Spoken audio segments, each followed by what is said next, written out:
as well. Thank you very much. Now we move on to, we have a breaking news. The price of US oil has surged after 10% on Friday as tensions escalated following President Donald Trump's call for Iran's unconditional surrender.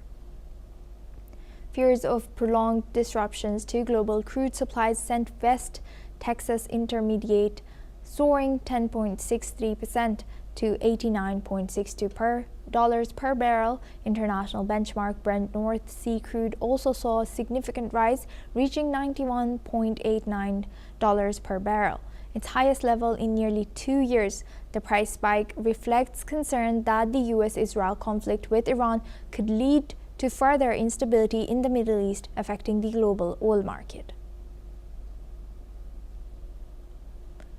Now we have another breaking news. Iran's Education Minister Alireza Kazemi has written to UNICEF, urging condemnation of attacks on schools, students, and educational infrastructure in the country.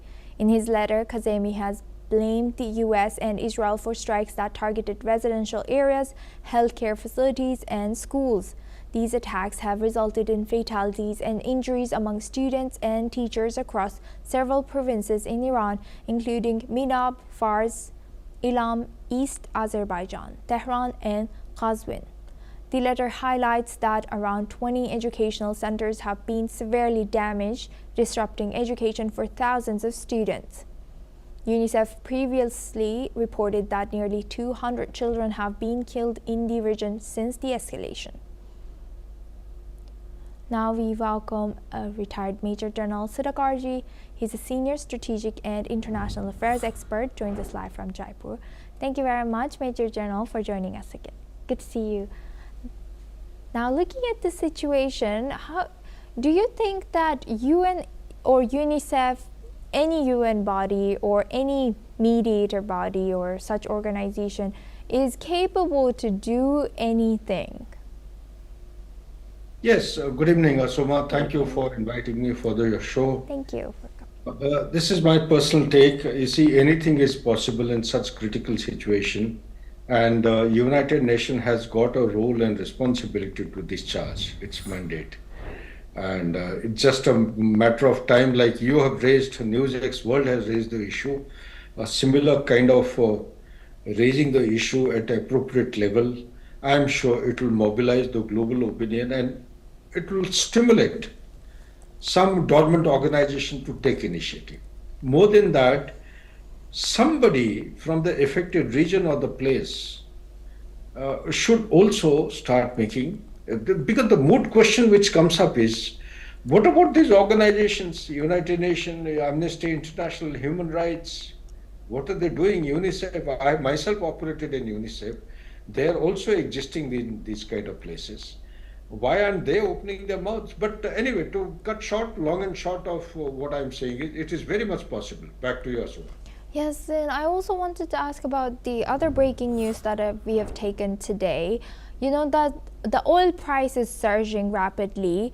How do you think Ukraine is eyeing this situation versus how do you think Russia is eyeing this situation? As you know, we heard Putin say that Russia is open to be the safe alternative as Strait of Hormuz is under fire.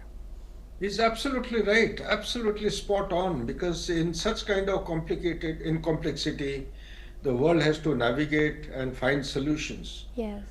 Pragmatism lies in something which we have been discarding, avoiding, and branding it as if fueling the war against Ukraine. It is the largest, one of the largest options, the biggest options available. So why not? He's showing his magnanimity by offering at a critical juncture, because the oil spike, the price spike of the oil is going to not only affect one country, it will affect the entire world. And going from $62.03 per barrel Brent oil cost I'm talking of, jumping across, going beyond $100, and people are suspecting, they're assessing that another 7 days of this conflict in Iran, it will be not only touching, it will go past $150 a barrel. If that is the kind of thing, then it is not only the global south, the entire world, the price rise in food, fuel, fertilizer, everything is going to be affected. So, towards that end, we should not hesitate in utilizing the resources which are available, applying the theory of pragmatism, and put aside all the differences, all the grievances that we have. Russia is one of the best options. It should be utilized. I fully agree with Putin and also your suggestion. Thank you very much, Major General. Please do stay with us. We will come back to you. Now, staying on this, the White House Economic